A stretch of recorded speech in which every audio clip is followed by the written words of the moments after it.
I mean, they could go to the mall to see their friends, right? They don't have to go to the school, and we do provide that service.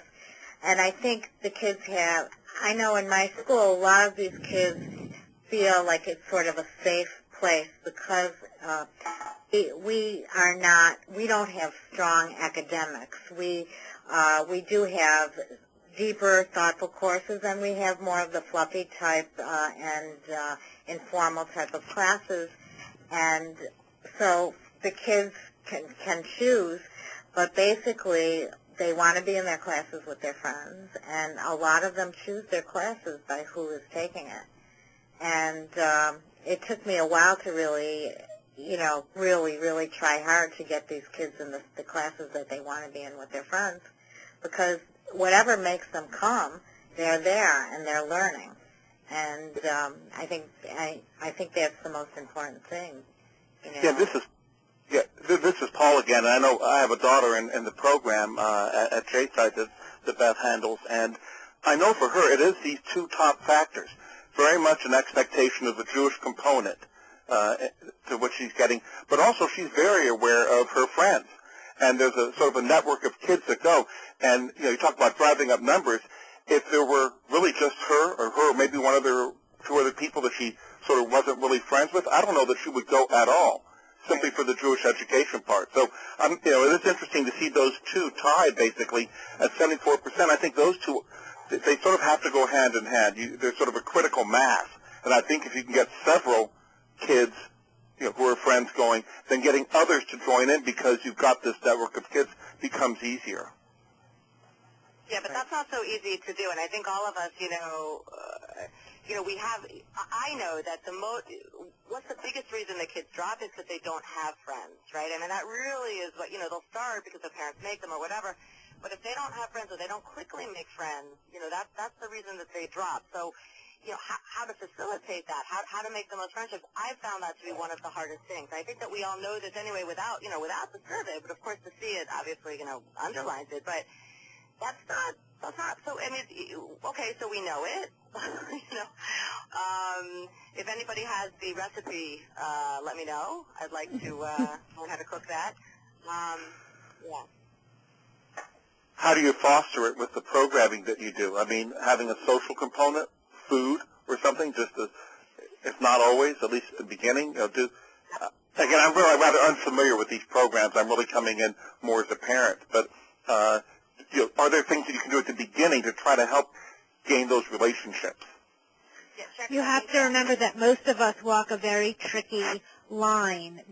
We are, most of us, the educational component in a town or a city where there are also synagogue youth groups. And one of the things that creates the balance and allows us to continue building strong bridges and relationships within our community to keep our programs going is the fact that we all have to be very conscious of the fact that we don't step on the toes of the synagogue youth programming that happens. And often we have to forego the social programming and stick to the educational programming in order to appease those relationships.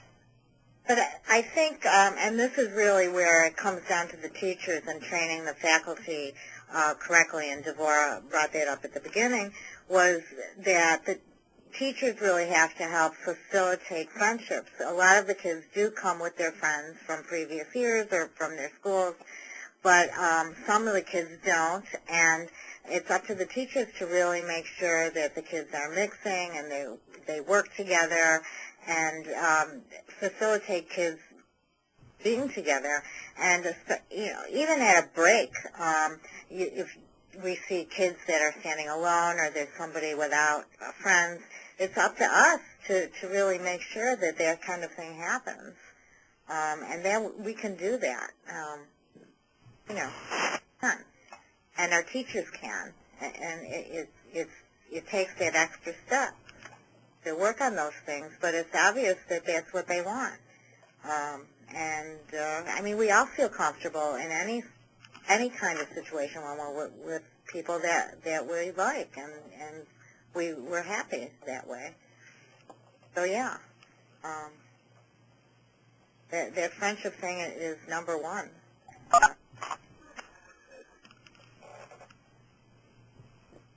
Should I go on to the next question, Deborah? I just want to mention one other thing first, Evie, which is that one of the reasons why we also felt it was important for us to share this information is not only because of the facts that it elucidated for us and illuminated for us, but also gave us a chance to talk about the power of collecting this type of information, particularly anonymously.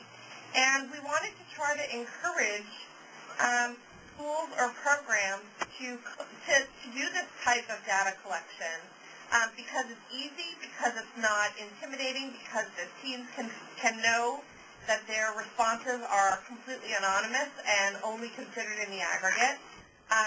We would be happy to send out any of these types of surveys for you if you prefer to do it that way. But we thought that this was just a really fast and doable way to gather some information.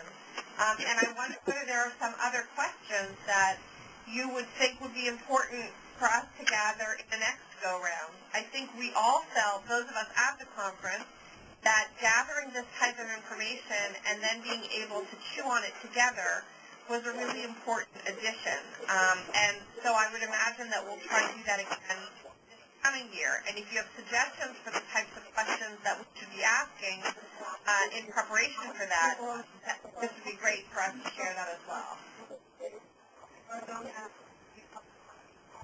We did a survey similar to this 2 years ago, and one thing we found in terms of a question that was very helpful to us, because we are mostly an elective-based school, was we asked the teens if they were to pick any class that they'd want to take in the coming year, what it would be. And we actually got some very interesting suggestions and used a number of them the following year in our course offerings towards the next year. And the other thing that I just wanted to comment also about the social aspect and the balance is that, like I said, we're elective-based, but we have one required class in the whole school, and that's for 8th graders. It's the 8th grade core class. And every 8th grader who's starting off in school has to take that class. And we incorporate both the social aspect and the education aspect into that class. They go on a ropes course. They do a lot of different informal education type of activities. So then it's all mixing them up and trying to make it a little bit more social. So then they're continuing on, and they've formed a basis of friendships, and that for us has worked in terms of bringing new friends together to move them through all the way up through 12th grade. Yes, can I see? Do you mind sharing the information more on that class? That sounds really great. It's called the 8th grade core. Every 8th grader is required to take it. It's based on Jewish identity. What does it mean to be a Jewish teenager today? Always in the first couple of weeks, they go to a ropes course, and that's one of the first things they do. And we take the whole morning. They miss their other 2 classes that morning, and they go to the ropes course, and they do group bonding things together. And it's based on Jewish identity. I think Shoshana's still on this call too. I think she's one of the teachers in the class, along with another teacher here. And it's just a great way for them to meet and to get to know other teens their age, who didn't come from their same religious school class, who they might never have met before, and then moving through the remainder of the school, they now, as they're going into different classes, have met these friends and made new contacts, and so it just seems to work really well